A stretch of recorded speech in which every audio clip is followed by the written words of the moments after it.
Bem, pessoal, tudo mais importante sobre meio de compressão, como escolher a correta para você, quais são os fatores que a gente analisa na hora de escolher uma meia de compressão. O que acontece?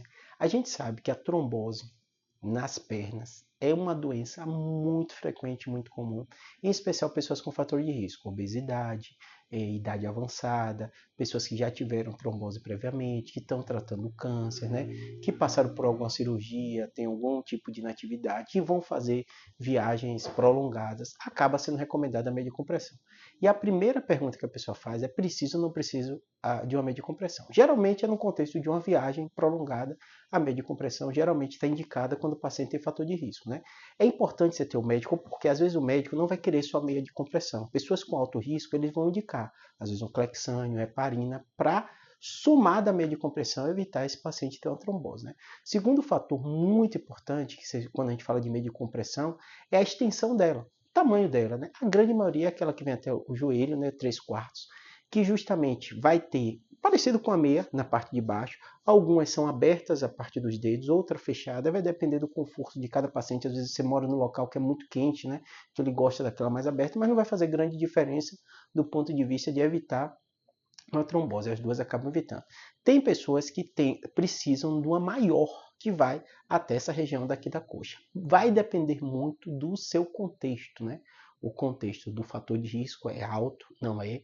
O motivo que está utilizando e o médico vai te recomendar. Além disso, a pressão, normalmente a de baixa pressão e a de média pressão é a mais utilizada para evitar trombose em contextos habituais, né? Tem umas, né, que tem alta pressão e tem outras que nem costuma ter algum tipo de pressão, ela apenas não tem um efeito tão preventivo, né? Claro que ajuda um pouco, mas não é tão preventivo quanto a de baixa pressão e a de média pressão, né?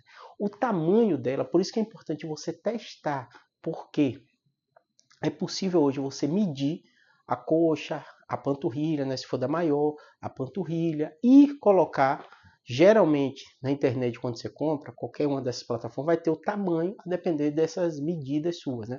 O tamanho do pé que você calça, o tamanho da panturrilha também para analisar.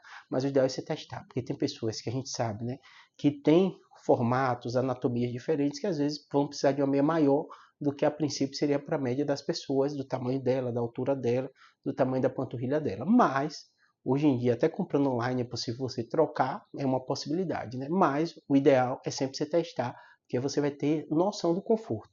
E além disso, tem muito material diferente. Tem pessoas que sentem desconfortáveis com material ou outro, por isso que é importante você testar também, tá bom?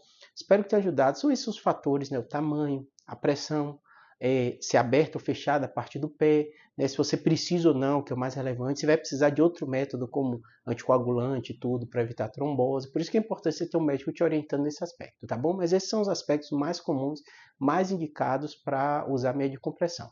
Tem pessoas que usam até para fazer atividade física, tem pessoas que no trabalho ficam muito tempo em pé, utilizam também. Então, tem vários cenários que você pode utilizar ela, tá bom? Espero que tenha ajudado.